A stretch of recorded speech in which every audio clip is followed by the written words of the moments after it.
Hello everyone, I've now produced 100 videos on YouTube, and in this video I'm going to look back at some of the best bits of my videos so far. Many people are still asking me for videos on English tenses, and I produced lots of those early on in my YouTube career. So today I am putting together lots of these videos so they're all there for you in one go. Present tenses, past tenses, future tenses. We're going to go into them in great detail in a moment. Before we get there, let me tell you about some new courses that I've just released on my website, Study English Plus. I have 2 new courses you can take if you'd like to study English every day for 20 minutes and you'd like more videos from me, exercises, examples, and a place where you can chat with me about any questions you may have. It's called a Plus membership. You pay monthly, you can cancel at any time, and as part of that membership you get a daily lesson from me, which could be on English grammar, vocabulary, speaking, or writing skills. Over the course of the year we are going to cover so much. You're going to learn thousands of words, most of the English grammar that you can learn, and lots of tips on improving your English speaking. There's also a free version of the course if you've just got 2 or 3 minutes a day, where I provide you with a free English tip every day to your phone or computer. So if you're interested in those, click in the link in the description below, studyenglishplus.com. But let's now go to the videos on tenses. I hope you enjoy them.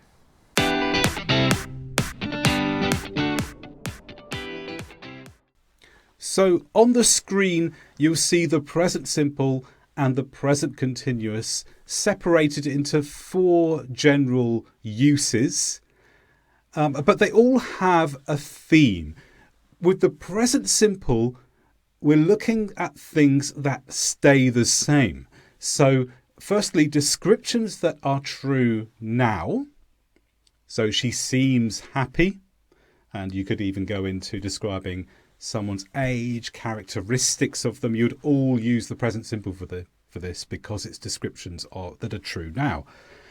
Things that are always true would use the present simple. The sun sets in the east. It's always true. And take care if you are writing using the present simple, but the intention in your writing is to discuss different points of view.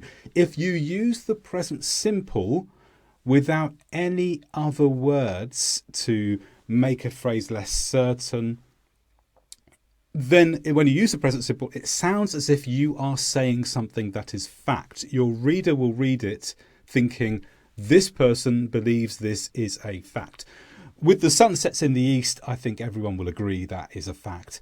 But sometimes students can make mistakes where they will use the present simple to make something look like a fact when actually they were just intending to share one possible option out of many. So take care there when you use the present simple. Think about how that's received by the reader.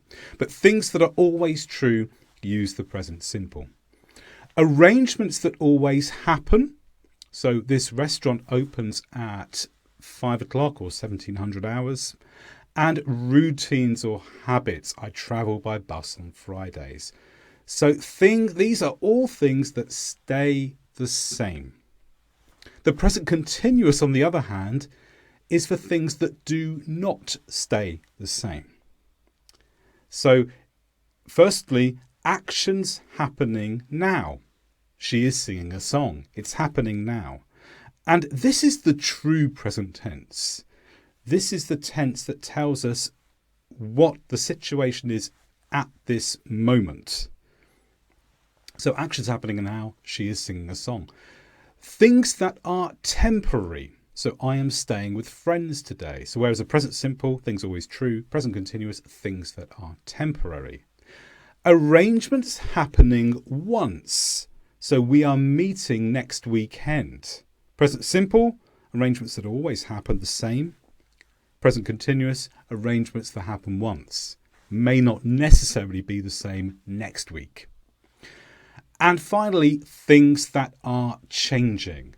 For example, this town is becoming busier. So if you're trying to describe a change that's happening between the past, into the present, into the future, then you would use the present continuous. Even if this is a static change, you would still use the present continuous to express that sense of change. But you could sum this all up by saying the present simple is for things that stay the same. The present continuous are for things that do not stay the same.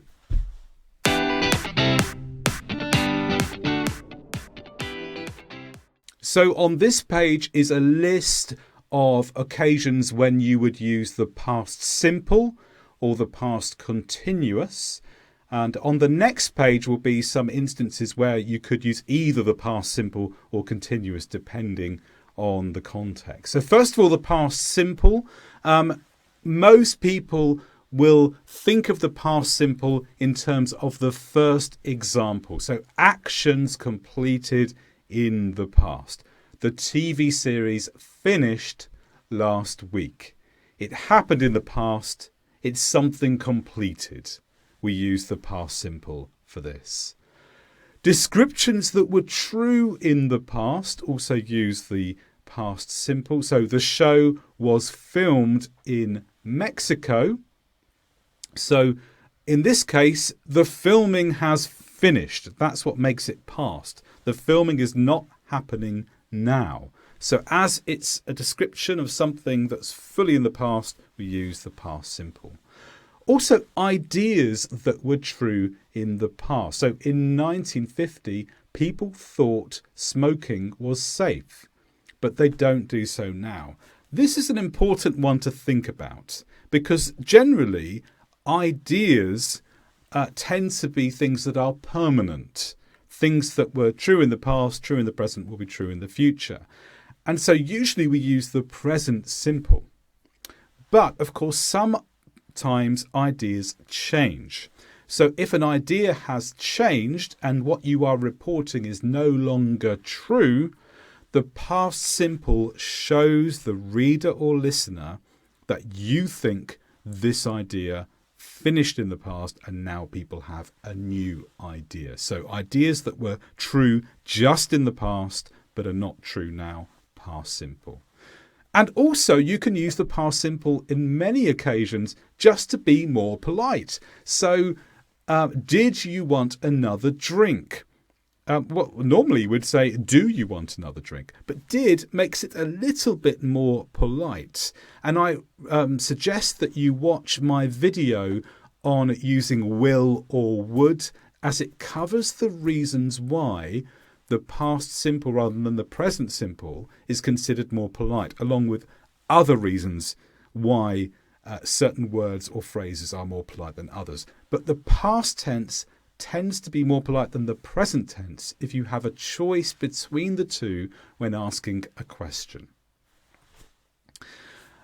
Okay, on to the past continuous. So the past continuous can be used for one of these three reasons, and there's some more reasons I'll come on to on the next page, but just the past continuous for these. So firstly, for the longer of two activities.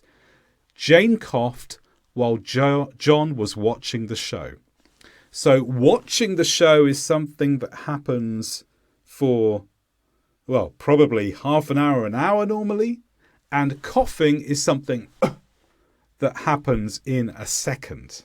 So where you have two activities, so cough is an activity, very short one. Watching is an activity, a longer one. Then we use the past continuous. So that's the verb to be in the past tense with the ing form of the verb. We use the past continuous for the longer activity. Also, if one activity is interrupted by another, then we use the past continuous for the activity that was happening first. So he was cleaning the house when his son phoned. So we use was cleaning for the longer activity that stopped when another activity happened. And then thirdly, sometimes for background descriptions, we can use the past continuous. So the trees were blowing in the wind, the sun was shining, the birds were singing. We're giving background to a story. And we can use the past continuous for this because we're trying to give the listener an idea of what was happening at that time, what activities were going on, what was true around about that time. And because we're giving that around about time sense, we can use the past continuous for this. Okay, on to some situations where you may use both the simple or the continuous depending on the context or what you're trying to say. So firstly, to give more detail after the present perfect. So look at the example, I have been to Paris.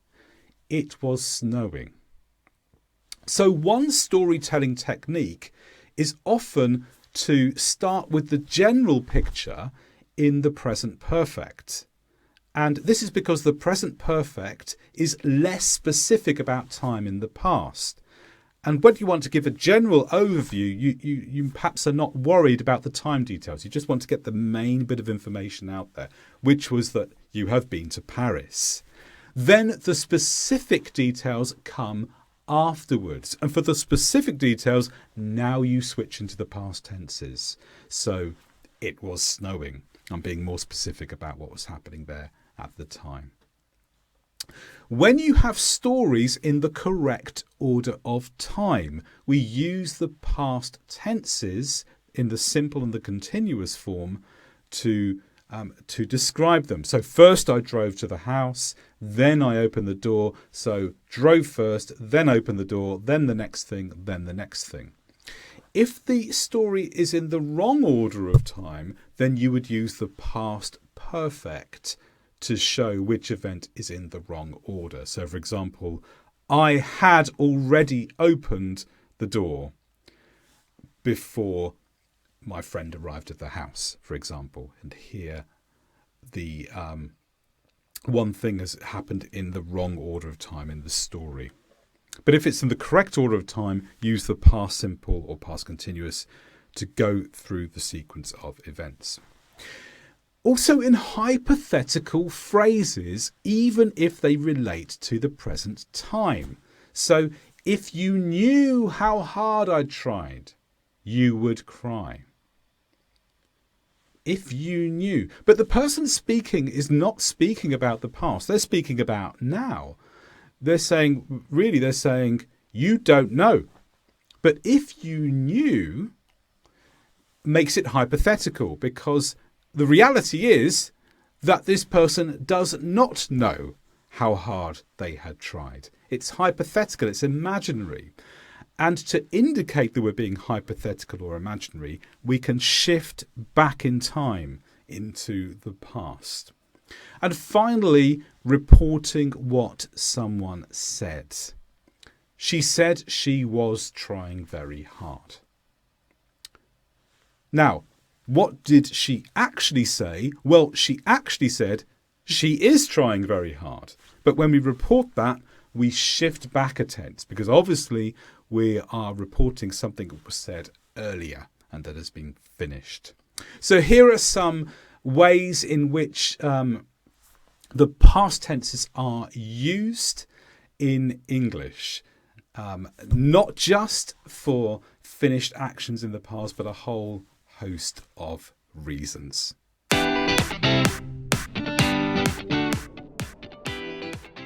So there are two main differences between the present perfect simple and the present perfect continuous. Firstly, the present perfect simple is used for something completed between the past and now with no specific time given. So look at the example. Why do you have a towel? Oh, I have finished my shower. People generally have a towel when the shower is finished. And when I want to focus on the fact that something is finished to give the reason for what I'm saying, I'll use the present perfect simple. I have finished my shower. The second reason is something happened between the past and now which feels permanent. No specific time given. So let's imagine you have a friend and you say, "Why is your English so good?" And they say, "I have owned this grammar book for 2 years." So this is a book that they have permanently. They've been using it for 2 years, but they're still going to keep it afterwards. There's a sense that it is permanent. With the present perfect continuous, we firstly use it for activities between the past and now, with no specific time given. Look at the next example. Why do you look wet? I've been having a shower. So here we focus on the activity of having a shower, because someone looks wet when an activity of having a shower has been going on. And in this case, although hopefully the shower's finished at the time of speaking, we're not absolutely certain that it's finished at all. In fact, the person might be going to step back into the shower in the next moment. But the answer they give here is giving an activity as their reason for speaking. They're focusing on something happening as an activity rather than something being finished. The second reason for using the present perfect continuous is something happened between the past and now which feels temporary with no specific time given. So let's think about that friend you know again whose English is really good, and you ask them, "Why is your English so good?" Look at the answer this time. "I have been renting a flat in London for 2 years." Renting a flat is something which is generally more temporary. Now, we aren't certain that it's going to be temporary. Your friend might carry on living in that flat for a very long time, but the sense that you're communicating is that it's temporary. And sometimes your choice between the present perfect simple and the present perfect continuous is all about the sense that you want to give in your answer. Do you want to give the sense of something completed, the sense of something permanent? Use the present perfect simple. Do you want to give the sense of something that was an activity or something that feels temporary? Use the present perfect continuous.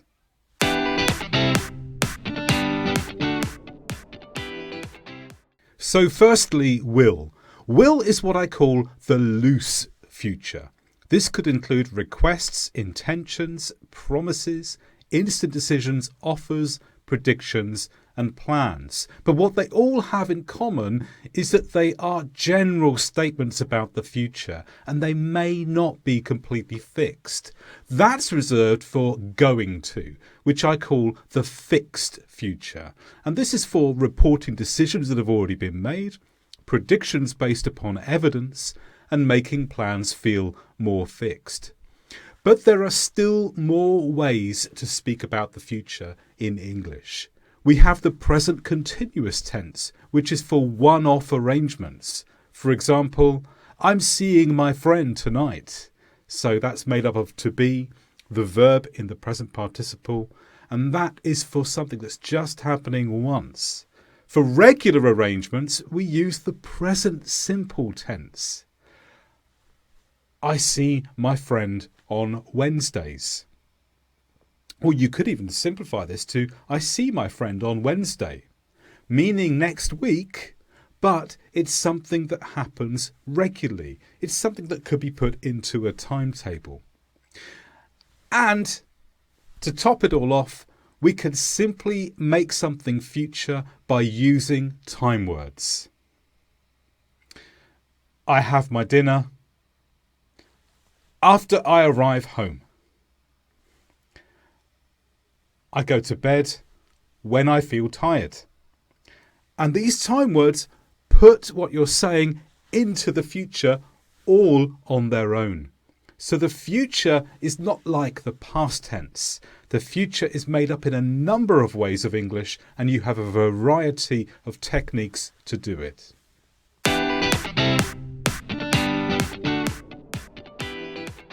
What most grammar books teach about the past perfect simply isn't good enough. They may say it's the past of the past, but it's more than that. We use the past perfect when a story is not in time order. Have a look at the first example. I felt ill in the morning. I felt better in the evening because I had taken medicine in the afternoon. And the green words had taken is the past perfect. So why did we use it here? Well, notice that we go from morning, then to evening, then back to afternoon. The sequence of events in the story are not in time order. And the past perfect here indicates which event happens before another. So to indicate that the medicine came before feeling better, we use the past perfect to show that.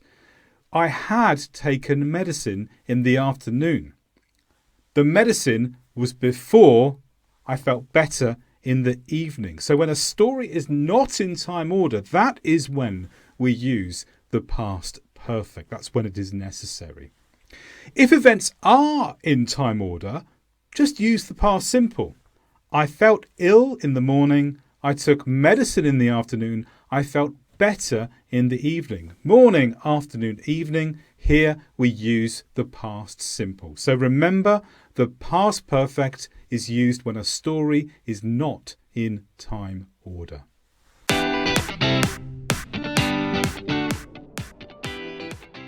So the construction in the example will have past participle, or shortening will to LL, is called the future perfect. And we use this to say what will be complete by a point in the future. So for example, don't turn up late.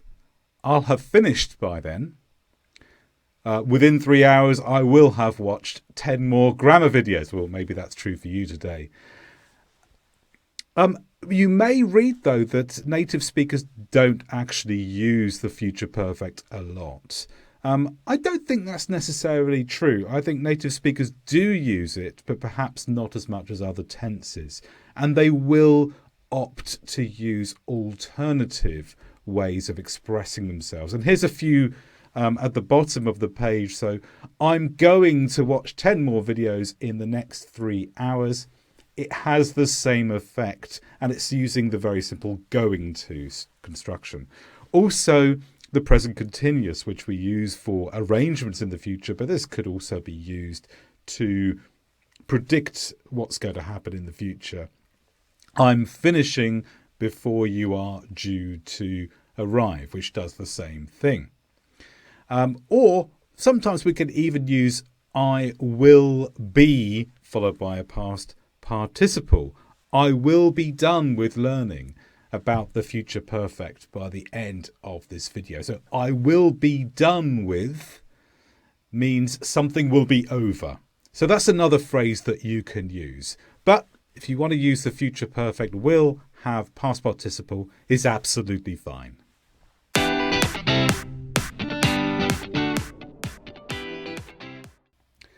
Verbs in English can be one word, but they can also be many words. Here we're going to look at 4 ways in which verbs are actually more than one word. Multi-word verbs or phrasal verbs, auxiliary verbs, modal verbs, or making a verb phrase by adding adverbs. So firstly, multi-word verbs or phrasal verbs. So as I mentioned, most verbs have one word, so be, go, have can be one-word verbs. But some verbs have 2 or more verbs. So for example, go out, break up, catch up. It's been estimated that there might be 5,000 phrasal verbs in English. And there are other videos on this channel, such as looking at the word get and 50 phrasal verbs with get. So there's a lot to learn, and you need to learn them as unique chunks of vocabulary. So when you see a phrasal verb, don't think of it as being 2 or 3 separate words. Think of it as being one word, all collective, with its own individual meaning, because sometimes the meaning is not obvious from the words put together.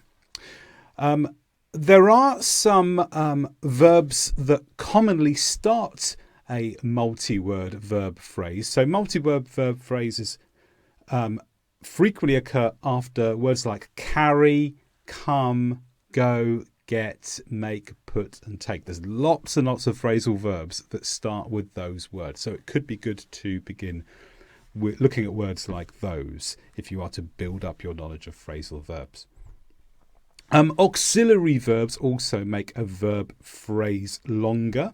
So these are words that help make tenses, questions and negatives.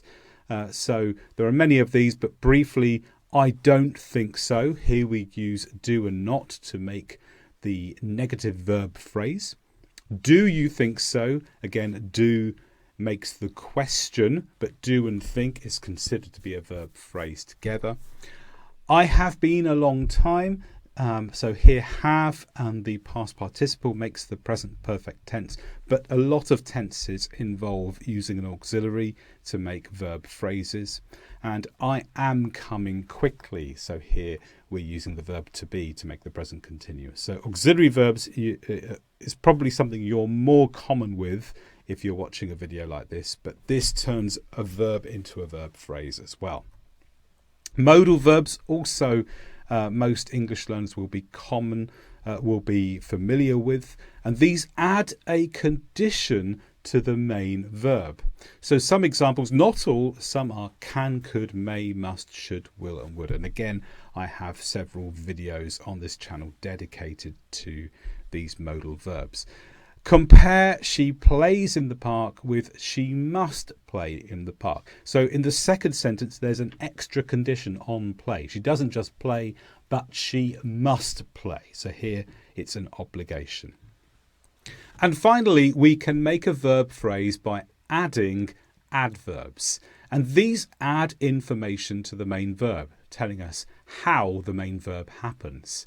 Compare she plays in the park with she always plays in the park. So now we have more information about the activity and the manner of the verb.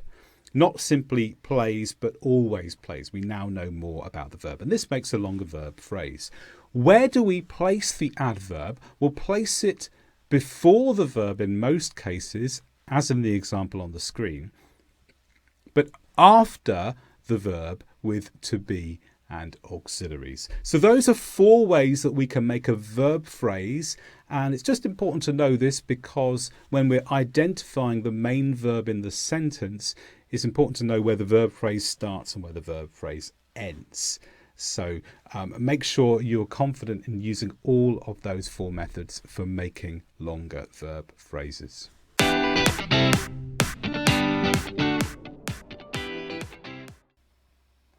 One way we can categorize verbs in English is by separating them into verbs that are transitive and verbs that are intransitive.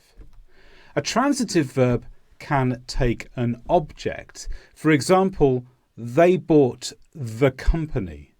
Here, the company is the object of the sentence. It is affected by the activity, bought. We must use an object here or the sentence doesn't make sense. We cannot just say they bought. It's not a complete sentence. We need to know what they bought in order to make the sentence complete. Verbs that are like this are called transitive verbs. Intransitive verbs do not take an object, and here the sentence doesn't make sense if we do try to use an object. Look at the example. They prayed. We don't say they prayed it or they prayed the chair, the boy. If we put an object afterwards, it doesn't make sense. The verb itself is enough to convey the meaning we need. They prayed. The sentence finishes there. We must not use an object or the sentence doesn't make sense. Instead of an object, intransitive verbs can be followed by an adverb or an adverb phrase. Sometimes this is called an adverbial. So, for example, they prayed for many hours. So it tells us something about the time of the prayer. Or they prayed seriously. So this is a common adverb finishing ly, and it tells us about the manner of the praying. It's not an object. is an adverb. It gives extra information about the activity. And here are some common intransitive verbs. There are many more than this, but here are some that you may come across. Appear, belong, depend, emerge, fall, go, happen. Listen is interesting because we have these verbs listen and hear. So you can hear a sound, but we don't say that we listen a sound. You'd say we listen to a sound. So hear is transitive, but listen is intransitive. So that's interesting to note. Other common intransitive verbs: relax, respond, shouted, sprint, stand, vanish, wait, wonder. But there are many more. So it's important that you know whether a verb is transitive or intransitive in order to get your sentence structure right.